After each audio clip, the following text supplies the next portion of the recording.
Okay, welcome back to the latest episode of the Sports Coaching Podcast with me, Sam Holmshaw. As always, we hope everyone is well, keeping busy, keeping occupied in this never-ending time. But some light's been shed for the football world for myself, so that's been fantastic. Working back to hopefully a return to football towards the end of the March. I know some of the sports aren't as lucky. But onto the podcast, I am absolutely delighted to have this guest on today. I've been desperate to speak to him after reading his article a couple of months back for the master's degree, all about the concept of donor sports. He's done some fantastic work. I absolutely love the work he's been doing. So, Ben Strafford, I'm absolutely delighted to have you on today. How are you? Thanks for having me on, Sam, and thanks for that introduction. It's good to know that you like the journal article, and I'm a big fan of the Sport Coaching Podcast. So it's a pleasure to be here today, and I'm doing well today. It's not as sunny as it is as it has been in Sheffield recently, but can't complain. How about yourself? I'm all right, we should say, as we're both Sheffielders on the podcast today. For our foreign listeners, that means all right. But yeah, Ben, absolutely delighted to have you, and thanks for the kind words. And if you don't mind introducing yourself to all our listeners, so just a bit about your background, your journey, both as a student, lecturer, I guess where you are today, and all the projects you've been involved in, that would be fantastic. Yeah, I'm happy to crack on with that. So, yeah, as Sam said, I'm Ben Strafford. I know that's a key line for any introduction, so I thought I'd throw it in there. And just a background about myself, really. I'm from a sports science background. I did an undergraduate and a master's in sports science at Sheffield Hallam. And an area which took my interest during that time was skill acquisition and biomechanics, motor control. I'd really enjoyed it as a student. Then I went on to be placed,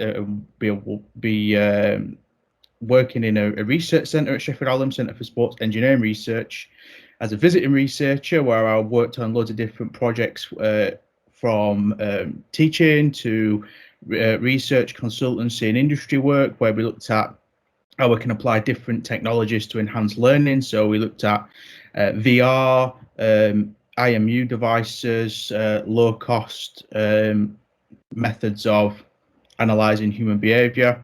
Did a lot of qualitative work as well, mixed methods work. And then towards the end of my time there and in that role, I was lucky enough to get invited and accepted onto a PhD programme, where I also do some teaching, and I love teaching. It's probably the best part of my job. Teach sports coaching, sports science, all sorts of different sport courses. Absolutely love it. But enough about that. I did my PhD. My PhD is in donor sports with Professor Keith Davis, Dr. Joe Stone, and Dr. Jamie North down at St Mary's. And we're in our research group, which is the Sport and Human Performance Research Group.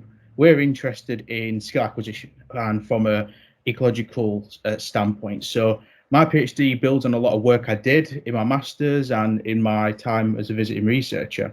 And we're looking at how parkour style training can be used to enhance physical athlete development in team sports settings. And, as you mentioned, we published that article, but we've got loads of different articles coming out. So keep an eye out for them on Twitter.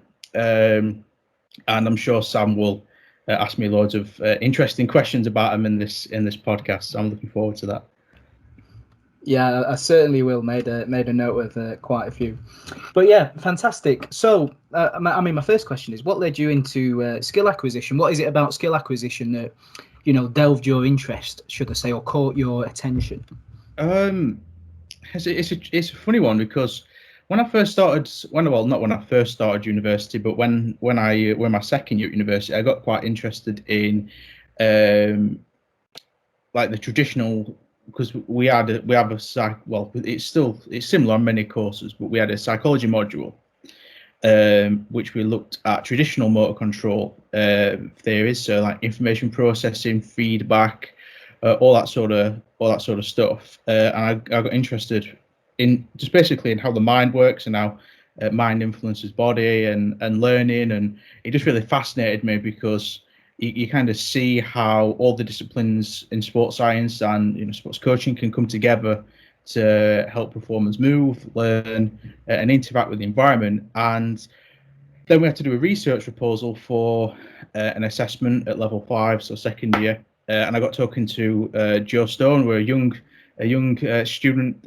Well, he were not a student teacher; he just passed his PhD, but it was his first time teaching, and hit it off with him straight away. We started talking, and he says, "Oh, do you know about James Gibson and the ecological approach?" And I said, "Well, no, I've never really come across that before." And so he went, "Oh, here's my PhD thesis," and I read it, and we're fascinated. Anyway, just we're lucky enough to accept me as his project student, and we my relationship with him kind of went from there.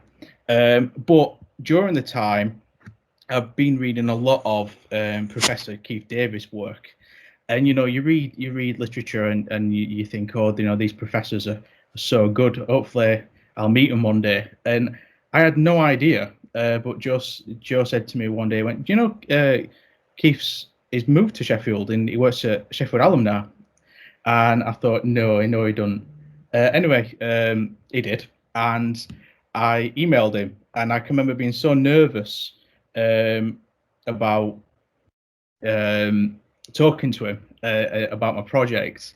But I can remember it today. We're on a Thursday morning, and I had a meeting with Keith Thursday morning in 2015, and we talked about affordances and James Gibson, and from that, really, my interest has accelerated, and I've got to know Keith Davis, and he's a great mentor to me, and I've got so much respect for him and what he's done for the field, and I hope one day I can have a contribution to the field just as big as Keith's. Great man, great bloke, great mentor. Awesome. Yeah, sorry, a bit slow taking the mute button off there. Yeah, fascinating. I've got to say, I think Keith has done some absolutely outstanding work. I mean, I've certainly been a fan from when I've delved into the approach of ecological dynamics, psychology, and all that, which we're going to talk into a bit later. So I guess we'll save that for later, Ben. But also interested to know, I guess, going into the PhD route now, being a researcher, was that what you always wanted to do when you first became a student? Was it something that you kind of just, stepped on and thought, yeah, you go on, I like that, I fancy that, or something you always had a bit of an interest in? It's a good question, because I suppose you could look back now and think, yeah, that research was always for me, or teaching was always for me. But to be honest, when I first started university, I had no idea what I wanted to do. I didn't really know anyone that had gone to university before. I was first in my family to go to uni, so I didn't know what higher education was like and what sort of paths that can lead you down. But I knew I wanted to go to uni because I had a thirst for knowledge, and I always, ever since school, I always liked the science behind stuff, and I like sports, so I did sports science. And really, I started to think, research might be a career, and teaching might be a career direction for me, probably in my final year of undergraduate, when we did a project, an independent research project.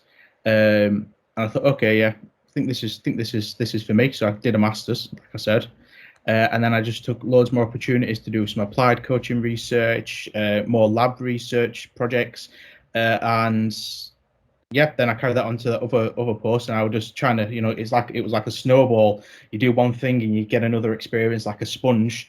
And then luckily enough, I managed to get some teaching opportunities when I was doing my visiting researcher post.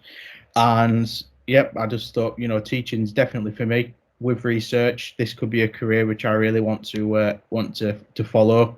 And yeah, so if you asked me when I started university 8 years ago, would I have thought that I'd be wanting to teach in higher education and research in higher education? I couldn't have told you yes or no, because I knew nothing about it. But yeah, if you ask me that question now, I'll say, yep, most definitely. Fantastic. Yeah, brilliant. And a final question that I always have to ask lecturers, researchers, practitioners, how on earth do you manage to balance everything? It seems like you've always got several projects going on at once, so must be an interesting challenge. Yeah, I suppose I take the ecological approach to that and see everything as self-organization under constraint. But yeah, I think, and I know it sounds corny or daft. I think corny is the word, where if you do a job you love, it don't feel like you're working.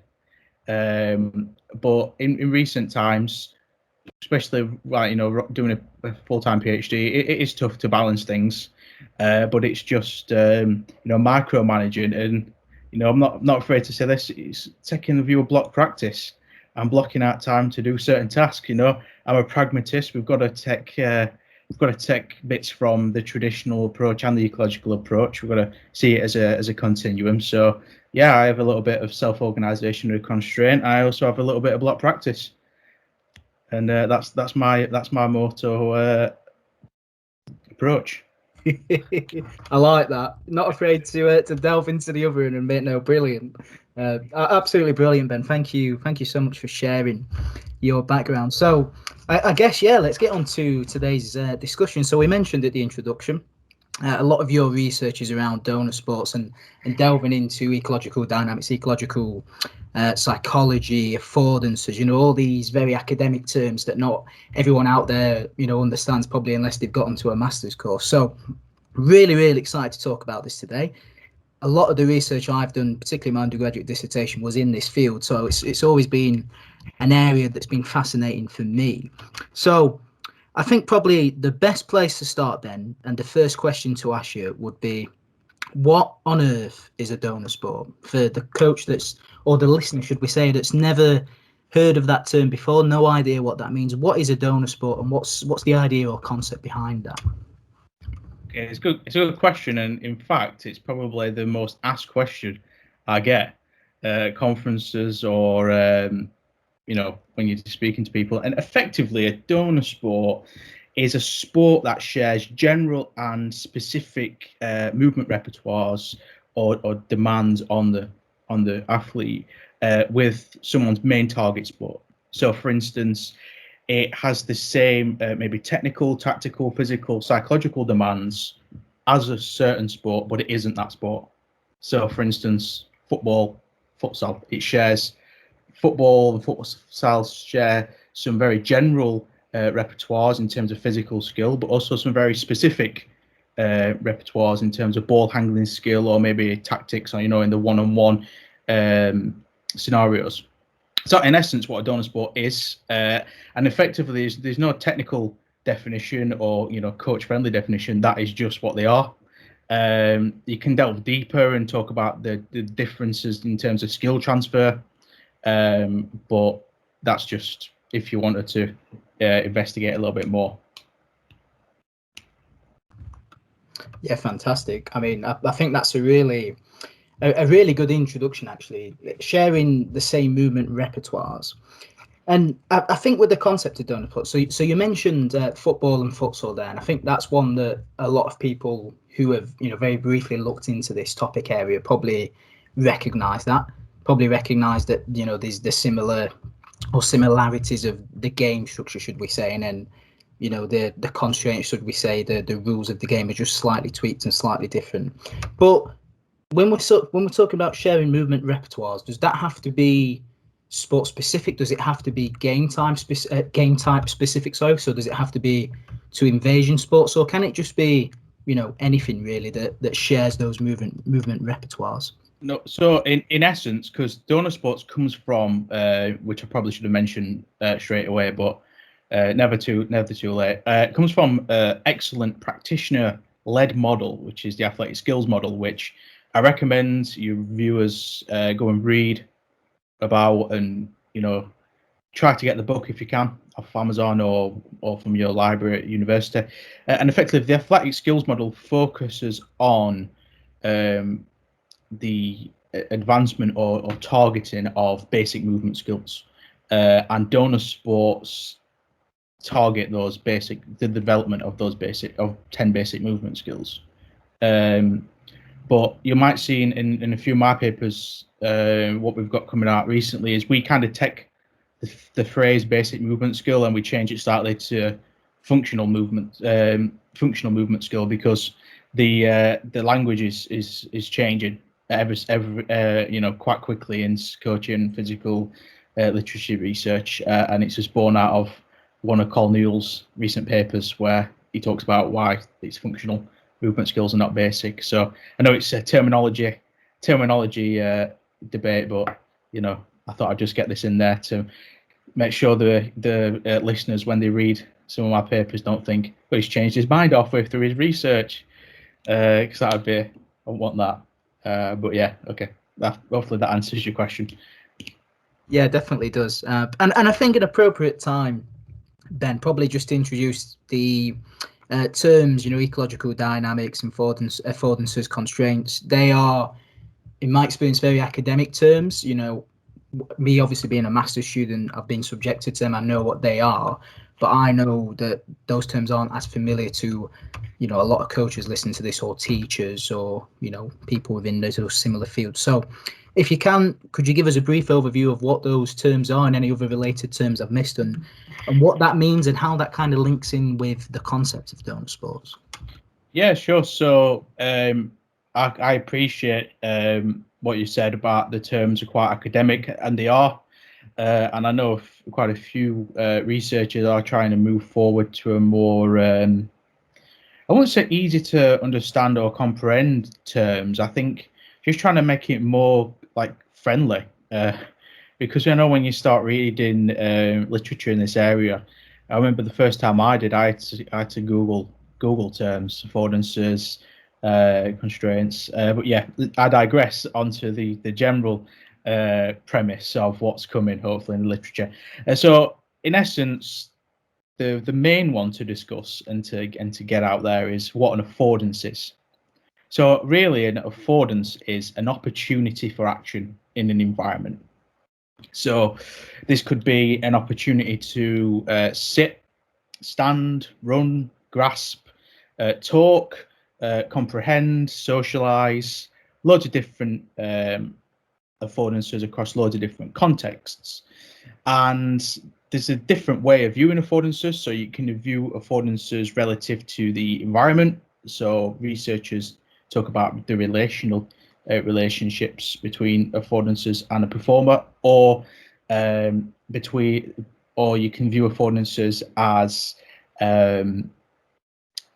influences on a performer's physical system or movement, and they are the more dispositional viewpoint of affordances. So if your listeners or viewers, whatever your platform you're watching this on or listening, want to go and do some research about that, I'm sure that will interest them over probably several cups of tea, and maybe a full packet of ginger biscuits. That'll be my choice.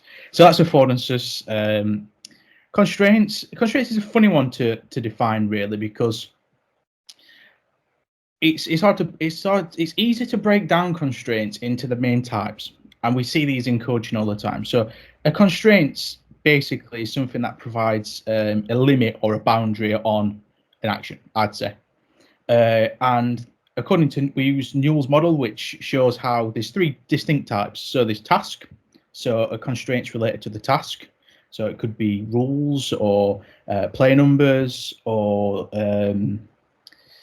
rules, play numbers, and any other constraints for the game. If you're changing the scoring system. Then there's an organismic constraint, which is inherent to the performer. So maybe their body system, their status in maturation, their mood, their social thinking. If they're in a group. And then there's the environmental constraints, which are, in essence, constraints that are influenced by the environment. So that could be pressure, ambient pressure, temperature, rain, any weather collective, and how they influence performance. And it's one thing, while I'm just discussing what constraints are, is in a lot of coaching, like when I spoke to coaches, a lot view not saying this in a bad way, bear in mind, I absolutely think coaching is great, and coaches provide an absolute awesome resource, and I love talking to coaches. I think you really bridge the gap between theory and practice. But one important misunderstanding is that these can have to be manipulated individually, when in essence it's the confluence or the mixture of task, organismic, and environmental constraints that help elicit improvements in performance. Because in a way, it's almost impossible to manipulate constraints in isolation. Because if we're looking at from an ecological perspective, A performer is complex. There's many different constraints that influence the way we look physically, the way we think in terms of psychological skill, and the way we move. The way I might move through a football environment would be very different to you, because I'm rubbish at football and you're quite good. And an example which I got told, I can't remember who it was. I think it was. I can't remember who told me about this, but the way of looking at affordances and constraints is just to think of a simple task. So picking up a cup, to have a drink. So I've got a cup here, pick up to have a drink. The affordance of that cup is drinking, or to store liquid to drink. The constraints that influence the way I drink the drink using that cup can be influenced by my limb length, if they're an organismic constraint, an environmental constraint, maybe the cup's wet, maybe I've spilt stuff on, and a task constraint. Maybe on this cup, which I've got, it's a keeper cup, so there's a rubber band around it.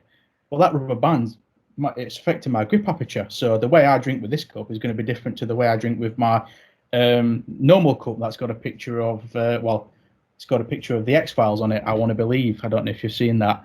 But it's a normal cup shape, so that will afford the way I drink the same way as a plain white cup, or a plain red cup, or a plain blue cup. Insert nth colour here. That's in essence the key terms. I won't get into the other. I don't think it's not saying we ain't got enough time, but to get into the real complex stuff like variability, degeneracy, I think that's a podcast for another day.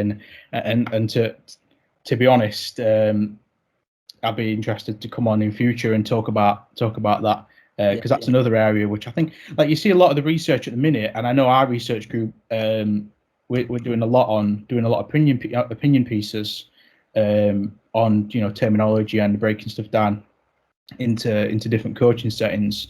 I know we might come on to that later about moving towards more nuanced or less traditional experimental designs. But I'll leave that question here. I've talked for far too long, I think. I don't know if you would agree with that, but yeah, that's the answer. Not at all, Ben. Fascinating, absolutely fascinating. I think constraints, within football coaching, it's probably a thing now that people are aware of and beginning to understand. And sometimes people would probably often term that as like certain rules that you might put in place, particularly when we're thinking about, environmental constraints, for example, or practice constraints. But that is absolutely fascinating when, you mentioned there about the individual constraints, and actually how, you think about coaching all the time, it's the constraint on the team. And we're trying to, I think about if I'm trying to put a certain constraint, I might be looking for a certain tactical behaviour to come from that, or the players to problem solve in some certain way. But, talking about actually considering it every single individual, I mean, can you go a bit further into that? Because I find that absolutely fascinating.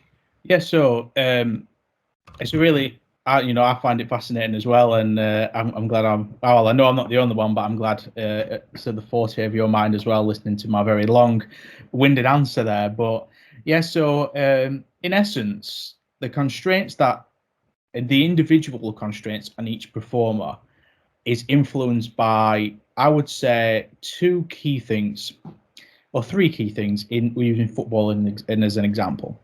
So it's their intrinsic dynamics or effectivities. So that's related to, maybe maturation status, limb length, skill level, and it could even be what they're wearing in terms of like the type of boot, etc. There's the movements of and then the intrinsic dynamics and effectivities of the opponent. So how big the opponent is, where they're placed, how good at football, specific skills are there, and then that obviously influences how we interact with the performer. If they're better at football skills than me, invasion skills than me, I'm going to struggle, vice versa, and we have to challenge and scale tasks to match that task difficulty. So there's the constraints by the performer, the opponent, and then as well, one thing that doesn't get mentioned a lot is also the constraints that govern the game. are individual to the performance. Like I said, for instance, where the ball is on the pitch, the ability of performer A, which might be me, to get to that ball quick to close down play, and performer B, yourself, it's a lot different. So I'd be a lot slower to that ball because I don't play football, but you'd be a lot quicker. And it's then the adaptation and the skill adaptation that gets us there, and gets us then to interact with the next subsystem, because subsystem, first of all, seeing and reacting to an environment or to a task constraint environment, and then the next subsystem is acting on it and thinking, okay, yeah, I need to go and close that play down, all that sort of stuff. And just to add some context to that, we actually did a paper we did it a few years ago, but it was published like in 2019 on corner kicks, and we looked at this sort of stuff, notation analysis on what sort of factors or constraints influence corner kick success. So that's just an example of how you can do research by looking at different specific skills in football. So that's another example from the another example for you in terms of football. Trying to link it to football as much as I can, because I know that's something that you enjoy. Yeah, fantastic. Yeah. I mean, yeah, really interesting run through. And I think, I can remember. I don't know if you've come across some of Mike Ashford's work, Ben. My former lecturer last year, who's done a lot of work into this, and he's just brought out a paper called Communal Language, which is linking like this stuff with information processing and all the terms and everything. Yeah. And that was something I can remember reading from his, talking about the affordances presented by, an opposing player and what, the certain constraints they've created, and then offering certain opportunities for action. And that's absolutely fascinating.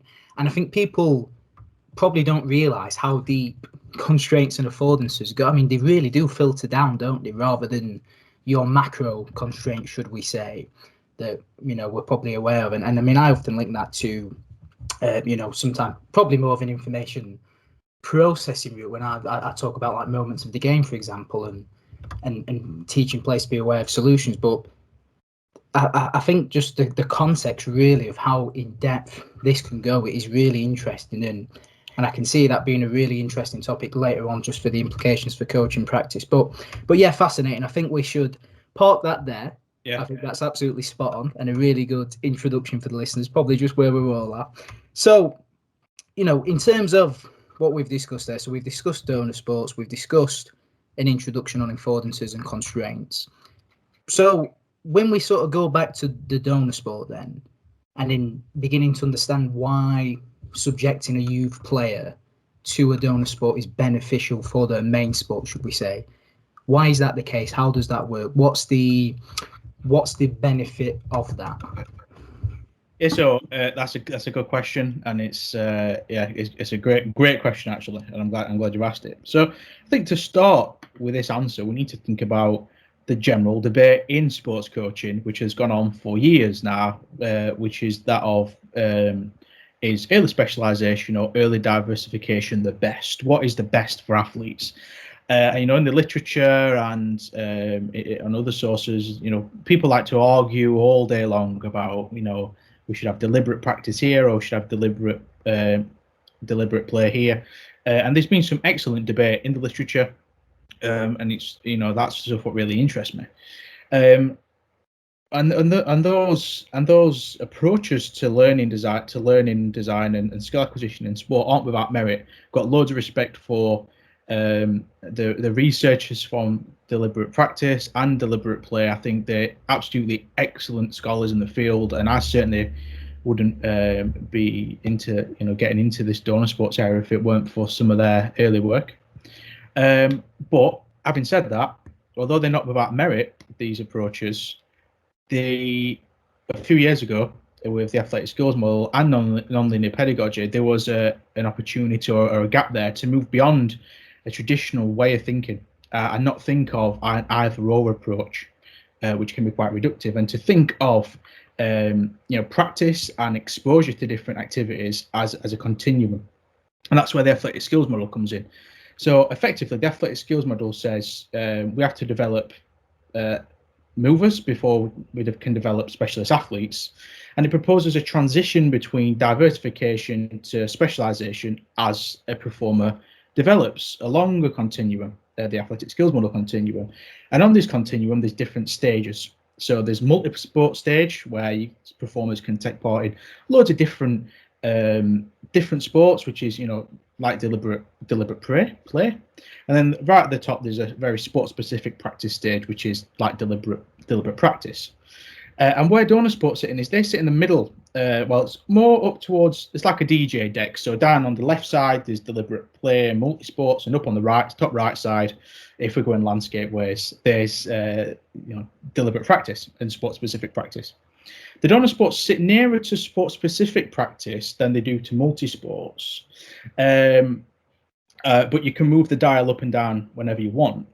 But donor sports are there for athletes to take part in as an additional activity in their training routine, and they're there as such to provide an opportunity for performers to develop specific skills required in the very specific practice for their target sport, but without actually taking part in the target sport. So basically giving them a break from the very maybe rigid practice routine, sport-specific practice routine. So it's giving them an opportunity to, probably take the foot off the gas slightly and take part in another activity which is fun and enjoyable, than just spending all their practice time up here in the top end of the continuum.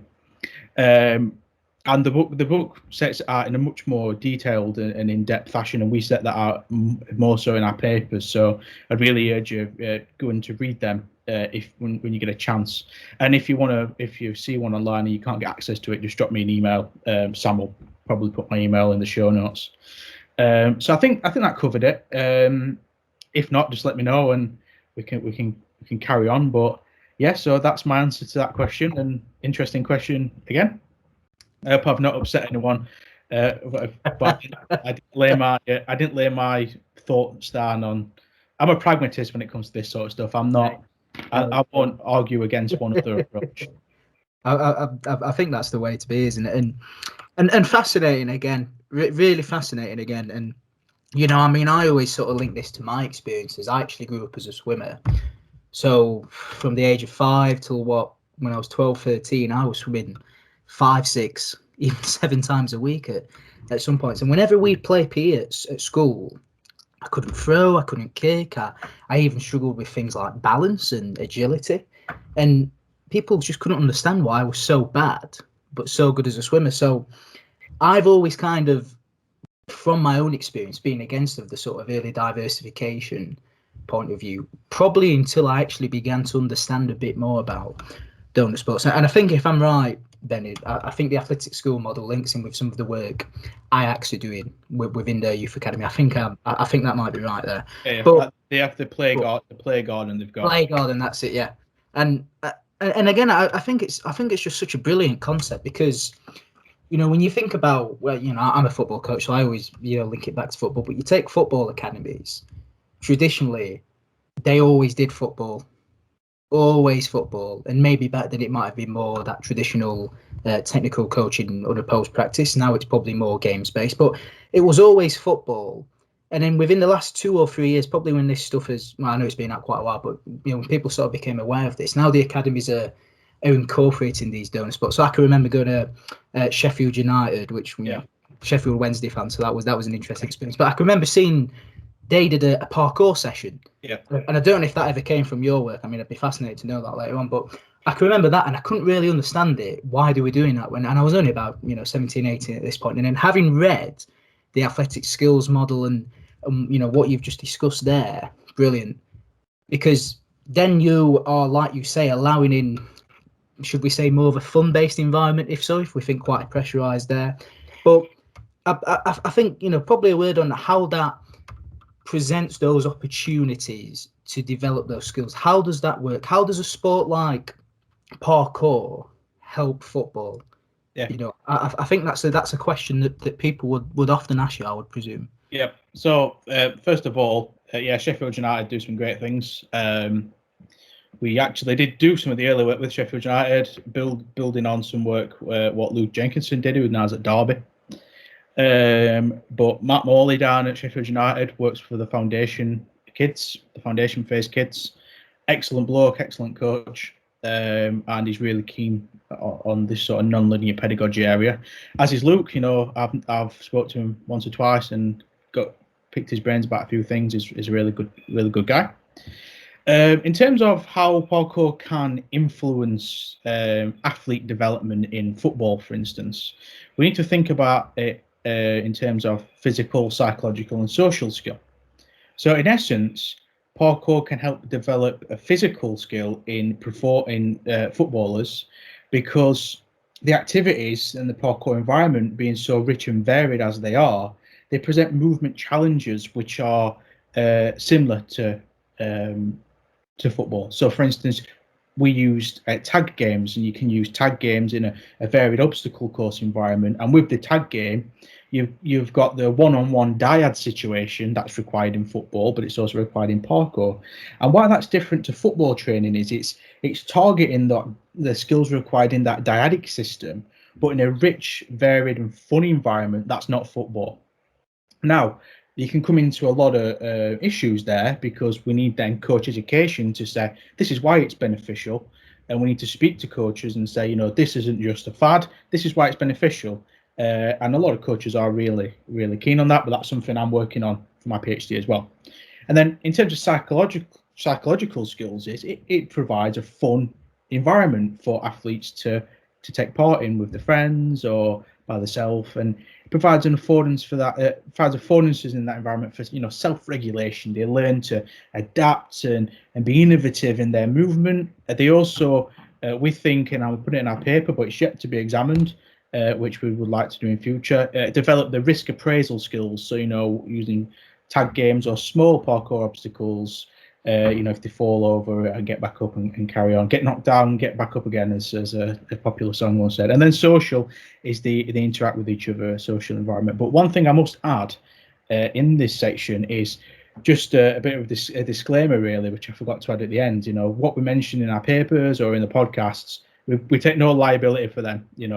People do them at their own risk, but we're not saying do parkour like you see on YouTube, where the big jumps off the buildings, or on trains. What we see, and it's kind of a golden thread running through our papers and our philosophy, really is parkour style training. So where you're using maybe tag games, obstacle courses, which are classed as parkour style training because they have the same components of parkour, and they're what we recommend athletes take part in, and what coaches implement in their practice. And if you ask me how is best to do that, well, keep your eyes peeled for the final study in my PhD thesis, which Sam knows all about, which is going to look at some recommendations for doing that. So I think that's an all right answer. If you need anything else, Sam, just drop me a message. Just tell me. It's getting late in the day. Yeah. I know, same for me. I mean, I think that's a really important message you say there, actually, because and one of the lads off the Masters, Kieran, he also for his project he did donor sports with me, and he came up with a session that was parkour style, and I'll have to direct you to him, Ben. He'd be a great chap to talk to for your study. Yeah. But his was just so simple. It was just simple elements of parkour, and we were actually having a discussion about it, and he was saying, it's just brilliant. You can just see little things like how players then manipulate the ball, or they can twist and turn a bit better. That would be my dog barking. So he was telling me about how he saw differences in how they were twisting and turning. They were almost less rigid, should we say. He felt that probably them coming up through the coaching process, they were quite rigid footballers, and him implementing that parkour style training, he felt that the players become less rigid. And that always fascinated me, Ben, because when I was 18, I managed an under-11s team, and we actually had two lads that played parkour as well as football, and you could just tell. And I think probably me guilty is this, and I'm not afraid to say when I've sort of reflected on my own practice, but it was very technical, unopposed practice. It was probably very prescriptive. But one thing that always stood out with those two lads is that they were just very free, if you know what I mean, in terms of how they play. You could tell that they were bringing things in from parkour as well as some of the other sports they were doing, and it was really beneficial to them as footballers. And for me, that's such an important message, isn't it? I know we're sort of moving away from so much sport specific now, but the opportunities, for players to explore these like you say, movement dynamics, movement opportunities under different constraints, different environments, different settings, is actually so beneficial for them, isn't it? Yeah, it's an excellent opportunity and experience for performers or athletes or children, whatever you want to call them, because it's just a brilliant opportunity for all across the lifespan. I would put it, yeah. Fantastic. Well, I think that probably leads us on then, Ben, to our final segment of today's practice, implications for coaching practice. So I know we just briefly spoke about one there, but for the coach listening to this, for any teachers listening to this today, how do they go about choosing, should we say, an appropriate parkour sport? So firstly, how do they know what is a parkour sport? And then second, how do we make that appropriate in terms of the context, the age of the performers, and so on? Yeah, great question. We typically, what we've been using in our research is team sports, because they share a similar rules based system. For instance, when I talked about the dyadic systems, the actions required to perform well and to move well and to achieve task goals. I'd say one thing that's important to look at is the inherent abilities or skills required to move well and perform well to meet the task goals specific to the context and environment. Are they related to parkour in any way physically? So do they require exploration of the environment? Do they require those action scaling abilities relative to equipment in the environment, opponents, or their own movement system? And do you want your athletes to take part in an environment that is, it might not be specific to the sports, it might not share ball skills, for instance, or it might not share racket skills, but it's there as an opportunity for performers to have fun and enjoy movement, as well as underlying targeting the skills required for them to perform well in the sport. So I would say, apart from that, the key, the USP, really, unique selling point of parkour as a doner sport, is it provides an opportunity not just for physical development, but also for psychological and social development. Because as we know, loads of models of athlete development or child development, they don't just focus on physical development or maturation. The most important aspect is a child or an athlete having fun, and all the developing skills that really aren't required in sport, but they might be required. Well, they might be required in sport, but everyday life, communication with teammates, communication with a coach, the ability to, like we said, increase risk appraisal, self-confidence, self-efficacy, all sorts of stuff. You need to weigh up the holistic development of an athlete or a child against the requirements of your sport, and see if parkour is useful. And if you have any questions, you can just read the paper or send me or Sam a message. I'm sure we'll be able to chat to you about it. But one thing I must say, actually, I want to just plug another paper, but it is free to read on Frontiers in Psych. I did a paper. Luckily, got to work with colleagues, including James Rudd, and we propose physical activity as an enrichment activity throughout the lifespan. And we talk about parkour in there as well, not just for sport, but also for pedagogy, from a pedagogical point of view, for child development.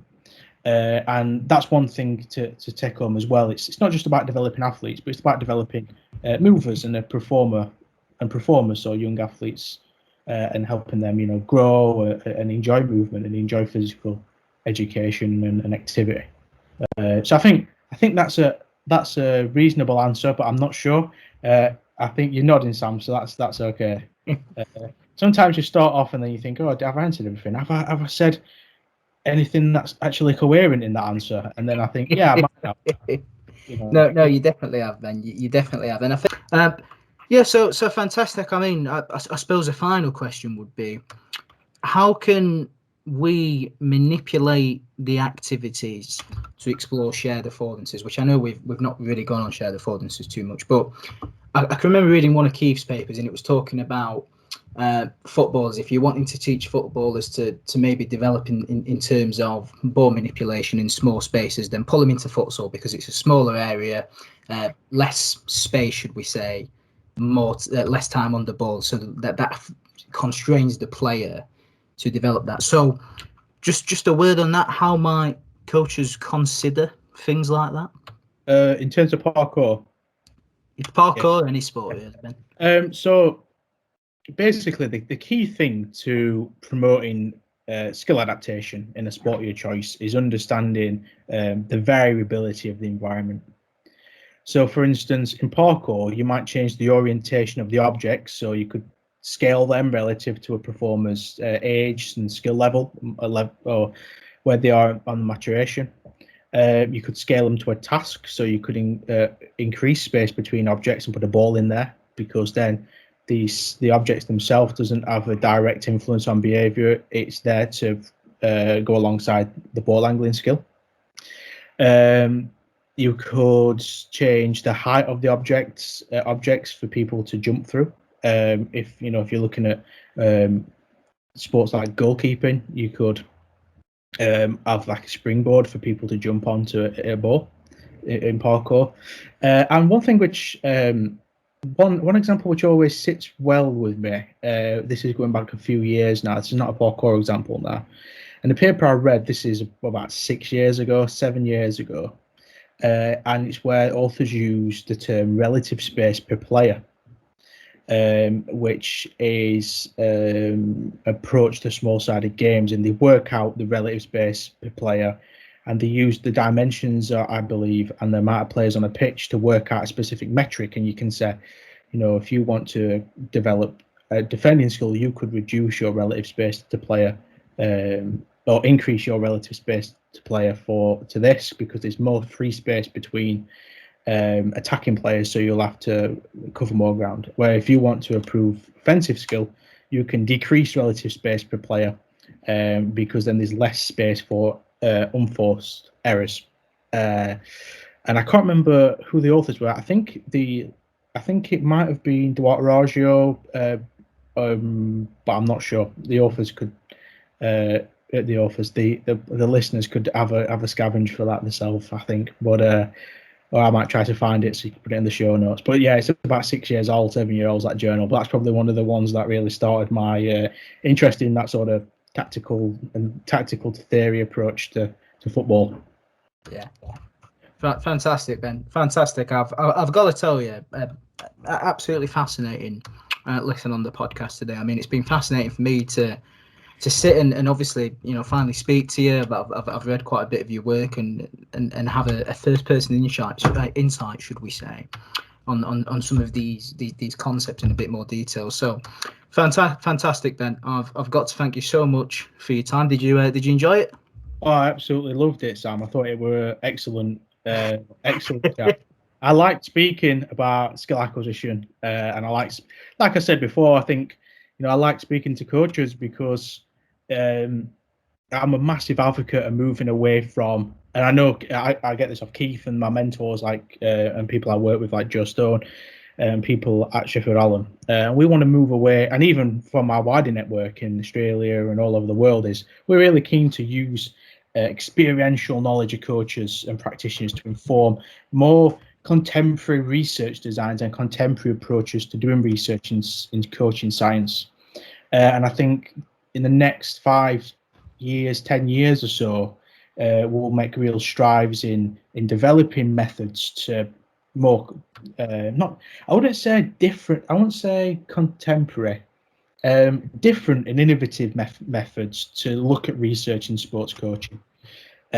because I think that's needed. And you see now a lot of mixed methods PhDs, they're coming up. Our PhDs mixed methods, and a lot of people I know are.